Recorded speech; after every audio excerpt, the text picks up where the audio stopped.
It began with silence, a silence so heavy that even the wind dared not whisper. In the heart of Tennessee, near a small church named Shiloh, a word that meant peace, thousands of men waited. They were young, fearless, and unaware that they were about to step into hell itself. The dawn of April 6, 1862, the moment when peace met war, would forever stain that tranquil name with blood. The Confederacy was cornered. The Union had swept through Kentucky and Tennessee, tearing away land, pride, and hope. But in Corinth, Mississippi, one man refused to kneel, General Albert Sidney Johnston. He was outnumbered, outgunned, but not out of faith. Beside him, the fiery General Beauregard believed that a single bold strike could change everything. Their target was the Union Army at Pittsburgh Landing, led by Ulysses S. Grant, a man confident enough to underestimate danger. Grant's men camped by the river, relaxed and careless, believing the enemy was far away. But in the shadows, 45,000 Confederate soldiers were marching through mud and rain toward them, silent,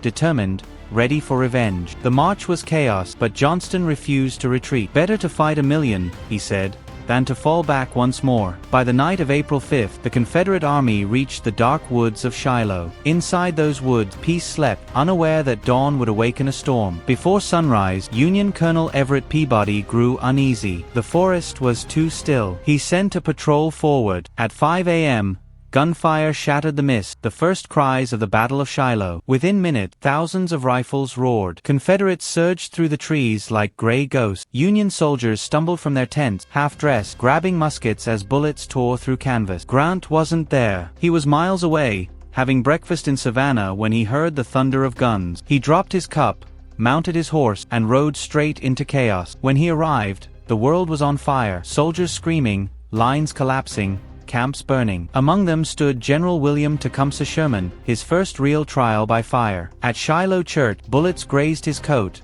his horse fell beneath him, but he refused to retreat. That morning, Sherman was reborn. 4 hours, the Confederate wave rolled forward, breaking Union lines apart. But one position stood, a sunken road held by General Prentiss and 4,500 men. The Confederates called it the Hornet's Nest because the air buzzed with bullets like angry bees. For 7 hours, they held the line. For 7 hours, they fought as if the earth itself depended on them. Then Johnston rode forward, fearless, sword flashing. He was everywhere, shouting courage into broken rank, until a single bullet found him behind the knee. He said nothing, fell silent, and died as his blood darkened the Tennessee soil. At that moment, the heart of the Confederate Army stopped beating. By evening, Grant formed one final defensive line by the river. Gunboats thundered through the night, shaking the ground and holding the line. Beauregard, believing victory complete, ordered his men to rest, unaware that Union reinforcements were crossing the river under the cover of darkness. At dawn, April 7th,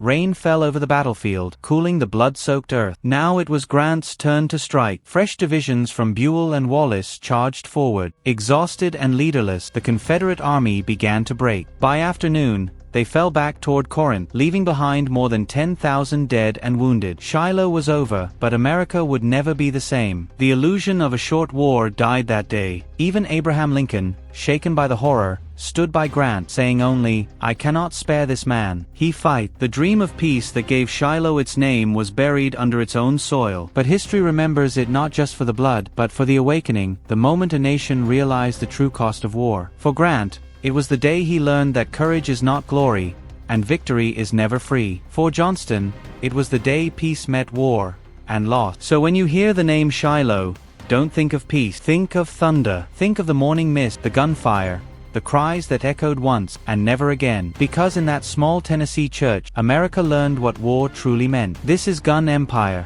and this was the forgotten bloodbath of Shiloh.